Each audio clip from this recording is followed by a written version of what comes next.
There's a cut of meat sitting in most grocery stores right now that nobody buys. It's right there in the case, usually shoved to the side. The price tag makes people walk past the ribeye and stare for a second, but nobody puts it in their cart. Chuck steak, skirt steak, round steak. The kind of meat that, if you cooked it wrong, you'd be chewing for 20 minutes and still not get anywhere. I know because I spent years in restaurant kitchens and I know exactly which cuts make people give up on cooking beef at home. In 2019, a woman named Mrs. Park moved in next door to my farm. She was 68 years old, came over from Korea in the 80s, and she had opinions about a lot of things. One of those things was her garden. She planted it that first spring, and by summer it was producing more than her kitchen could handle. She had raised beds running along the fence line, and one section of it was dedicated entirely to something I didn't recognize at first. Low-growing vines, leathery little fruits. I leaned over the fence one afternoon and asked her what they were. She said kiwi. I thought she was joking. Kiwi grows in Ohio? She gave me a look that told me I had a lot to learn and walked back inside. A few weeks later, she knocked on my door. She had a plate covered with foil, and she handed it to me without much ceremony. Said she had marinated some beef and cooked it for lunch and made extra. I lifted the foil. Chuck steak, I could tell from the shape of it. Cheap cut. The kind of cut I would have walked right past at the grocery store unless I was planning to braise it for 4 hours. But it looked different. It had a color on it that made me think she actually knew what she was doing. I cut into it with the edge of a fork. It went through clean. I took a bite. I stood there in my kitchen for a few seconds, not saying anything, because I was trying to figure out how a 68-year-old woman with a backyard garden had just served me the most tender steak I'd eaten since I left the restaurant business. I walked back over to her house that afternoon and knocked on her door. She opened it and I asked her what she did to that meat. She smiled in a way that suggested she had been waiting for this conversation. She went to her counter, picked up a kiwi fruit, and held it up. That was her answer. That one moment changed the way I buy and cook meat, probably forever. My name is Dale Porter. I grew up on a 200-acre farm in Ohio, third generation. My grandfather raised cattle and hogs. My father kept the operation going, added chickens in the 70s. I was 12 when I first helped butcher birds. 14 when my grandmother, Nana Ruth, started teaching me how to put up tomatoes for winter. I spent 10 years after that working in restaurant kitchens in Columbus, working my way from prep to line cook to sous chef at a couple of decent places. I learned technique, I learned sourcing, I learned the difference between what a cut of meat costs and what it's worth with the right preparation. Then in 2018, my father had a stroke, and I came back home to help run the farm. Restaurants are great teachers, but the farm is where I actually learned to cook. If you haven't subscribed yet, go ahead and hit that button right now and drop a comment below telling me what you're dealing with in your own kitchen. I read every single one.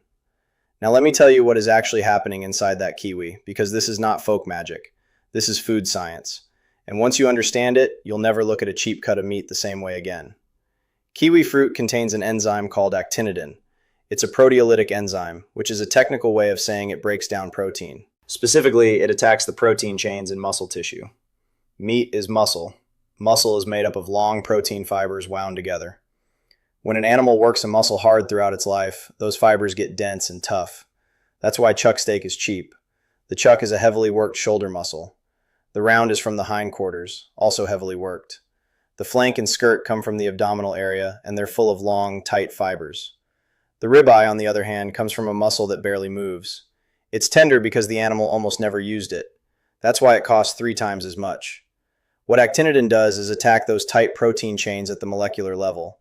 It breaks them down from the outside in. The enzyme penetrates the surface of the meat and begins dismantling the protein structure the same way heat does, except it does it at refrigerator temperature and without cooking anything. You're essentially pre-digesting the protein fibers before the meat ever hits the pan. The result is a cut that was going to fight you for every chew becomes something you can cut with a fork. This isn't new knowledge. Commercial meat processors have used fruit-derived enzymes for decades. The industrial tenderizers you see on grocery store shelves, the ones in the little shaker bottles, are usually made from papain. That's the enzyme from papaya. They've been extracting it and using it in food processing for years. The difference is that you're now going to use the whole fruit, directly, for free, without buying anything from a company that charges $4 for a plastic shaker of enzyme powder. There are 3 main fruit enzymes used in cooking: papain from papaya, bromelain from pineapple, and actinidin from kiwi. All 3 work. But there are reasons why I switched to kiwi permanently after Mrs. Park showed me what she was doing. Pineapple is aggressive. Bromelain works fast and can make meat mushy if you're not careful, especially on thinner cuts. It also leaves a distinct pineapple flavor that doesn't always work with savory preparations. Papaya is more neutral but takes longer to find a ripe one, and the flavor can still come through. Kiwi is milder in flavor. It works at a controlled, predictable pace, and in most grocery stores, kiwi is cheap. You're talking about 40 to 60 cents per fruit. One kiwi is enough to tenderize a pound and a half of beef.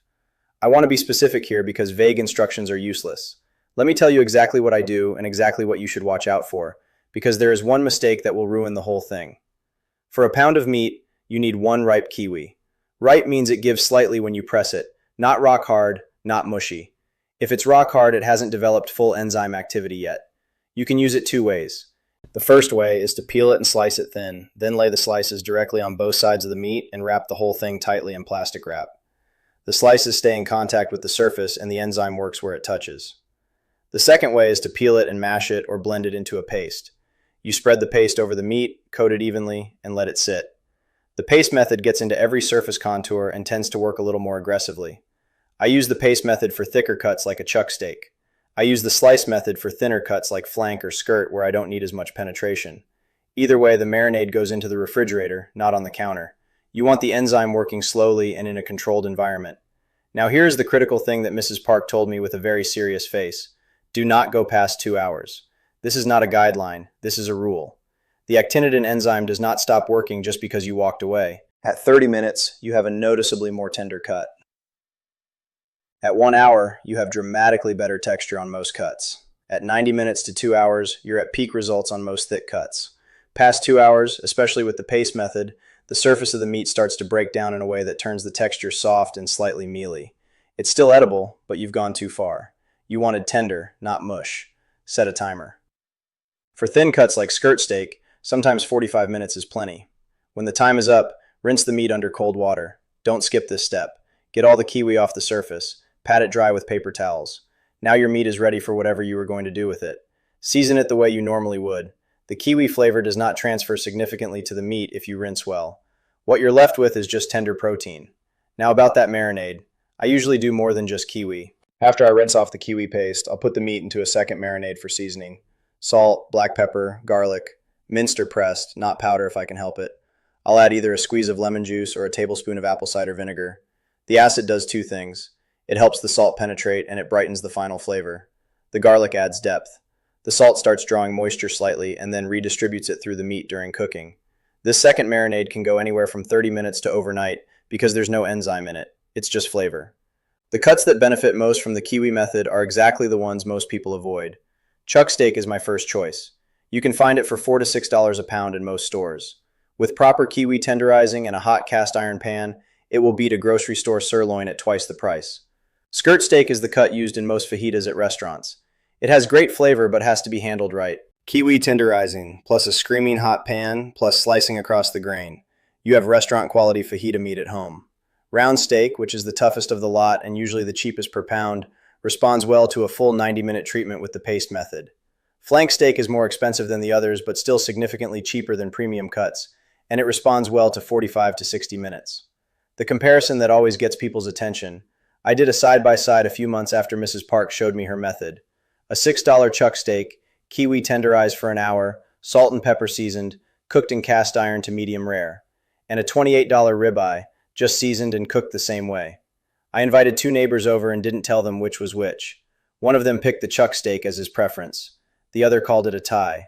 That's what technique does. The industrial food people do not want you knowing this, because the entire premium meat market is built on the assumption that you have to pay for tenderness. Let me talk about what this actually means for a household budget, because the numbers matter and most people underestimate them. The average American household spends somewhere around $150 a week on groceries.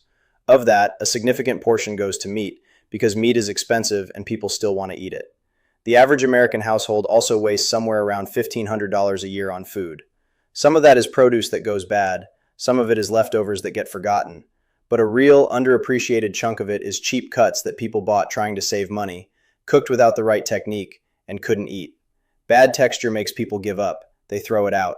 They go back to buying expensive cuts because at least those come out right without much effort.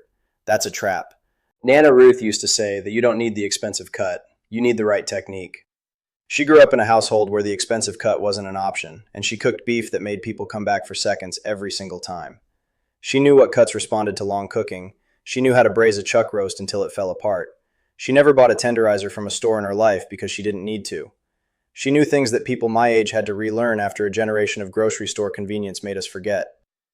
What Mrs. Park added to what Nana Ruth taught me is the speed. Nana Ruth's methods take hours.